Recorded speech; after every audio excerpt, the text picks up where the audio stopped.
G'day and welcome to this very late edition of the COLAC Herald Sports Mash. A little bit later in the week, I'm Lachlan Cowlishaw. Beside me is Ben Martin. How's it going, Ben? Going well, Lock. We're going to preview the weekend's games very quickly in the CDFL and the GFL, and then we'll go through last week's scores and stats as we usually do. So without much further ado, let's get stuck into the footy, Ben. Thanks, Lock. We'll preview this weekend's games to kick things off in CDFL this weekend.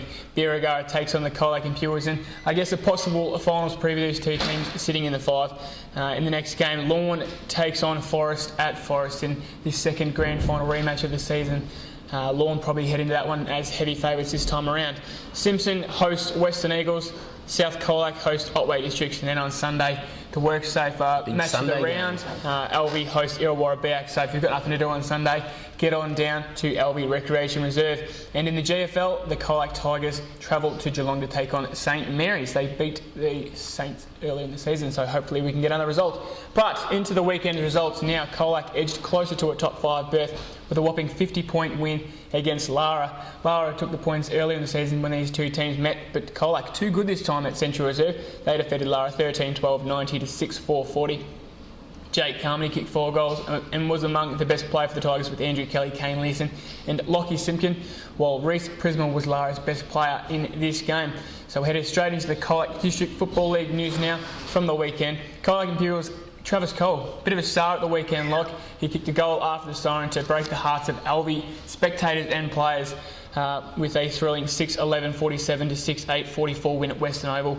Andrew Scott kicked 2 goals, Adrian Musha Murray, Sean O'Neill and Simon Scott with the Imps best for LV. Alex McLeod kicked 2 goals, while Andre De Lorenzo, Luke McCarthy and Dylan Lowe were the Swans best. A similar story at Illawarra. Young gun Caden Flanagan kicked a last-minute goal to give his team a 2-point win against Forest. They won 5-13, 43 to 6-5, 41 at Illawarra Recreation Reserve. For the Bombers, Sam Barrow kicked 2 goals. Matt Dunn, Barrow and Caden Flanagan all among the best players. For Forest, Matt Burrell and Ben Hood each kicked 2, while Ben Hood, Matt Burrell and Scott Ganger were their best players. So a couple of recurring names there. Birregurra has enjoyed a convincing win against another top 5 side, Western Eagles. The Saints won this one 9-7, 61 to 4-2, 26 at Irwillipi. Tim McLean kicked 2 goals for Saints, as did Paul Cass, while Mick Davis, Max Eagles and Josh Weatherhead were Birregurra's best players.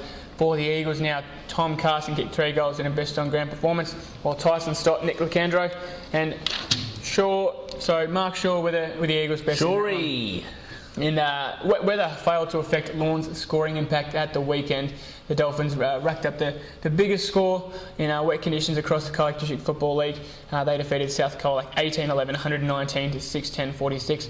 Louis Holmer kicked 6 goals in a best on ground performance, while Sean Smart, Steve Oliver and Chris Curichin were also good for the Dolphins. For South COLAC, Ben Cox kicked 2, Jake O'Dwyer, Dave Menendez and Stuart Foley were the best for the Roos. In the final game now, Apollo Bay will head into the bye this weekend after defeating Otway Districts 13-14, 92 to 4-7, 31 at Jellybean Recreation Reserve. Marty White, the captain, kicked 3 goals for Apollo Bay, while Zappa Jenkins, Carl McSparron and Marty White were their best players. For the Demons, Chris Patch kicked 2 goals, while Aaron Marnie, Dean Marnie and Ruckman Daniel Gage were their best. Simpson had the bye at the weekend, so we'll cross straight into the netball. Thank you. And just before we cross over, I noticed that Ryan Geary, no goals this week. He kicked the big 5 last week, couldn't back it up, Gears. Bad luck there. Anyway, getting stuck into the netball now. We've got the round 15 preview of the COLAC District Football League Netball Association. Birregurra takes on COLAC Imperials. COLAC Imperials, top of the ladder. Birregurra trying to keep their finals hopes live in 6th position. South COLAC takes on Otway Districts. Forest takes on Lawn. Simpson versus Western Eagles should be a good game, and LV versus Illawarra Beak, as Ben said, on the Sunday. And of course, in the GFL, the COLAC Tigers are taking on St Mary's this weekend. That'll be a big test. St Mary's, traditionally one of the strongest sides in the competition. The first game we have for you now is Lawn taking on South COLAC. Now, South COLAC at the weekend got a big win against the Dolphins. 45-23 was the final score, and basically put a nail in the coffin of Lawn's finals ambitions. Nicole Mitchell had 25 goals. Carly Entercott for Lawn had 18. Nadine McNamara was South COLAC's best player in defence, while Caitlin Cross was Lawn's best player. The next game from the weekend was Otway Districts taking on Apollo Bay. A nice close one here, and Otway Districts got a very valuable win, 40 41-37, kept their finals hopes alive with that victory. Simon Hickman, the superstar, 28 goals. Kath Spears had 22, the coach for Apollo Bay. Simon Hickman was Otway District's best player, and Katie Monaghan was Apollo Bay's best player. Also suffered a knee injury, Katie Monaghan, so we'll follow that up. Illawarra Biak versus Forest was the next game. 39-20, the final score in Illawarra Biak's favour. They're sitting third on the ladder and going along not too badly at all. Taylor Leeson had 27 goals. Stephanie Ryan had 14 goals for Forest. Holly Menzies, Taylor Leeson and Jacqueline Cardinal were the best for the Bombers, while for Forest, Steph Ryan, Fiona T and Ashley Williamson were the best players. The final couple of games in the COLAC District League now. From the weekend, COLAC Imperials took on Elvie, had a massive win, 81-23.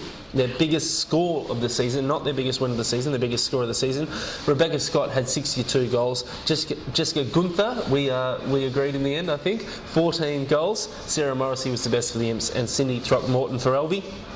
Western Eagles took on Birregurra in the final game. The Eagles got a valuable win, 37-29, kept the Saints at bay and made it very hard for the Saints, who play Imps and South Colac in the next 2 weeks, to have a go at finals. Jenny Fish scored 22 goals for the Eagles.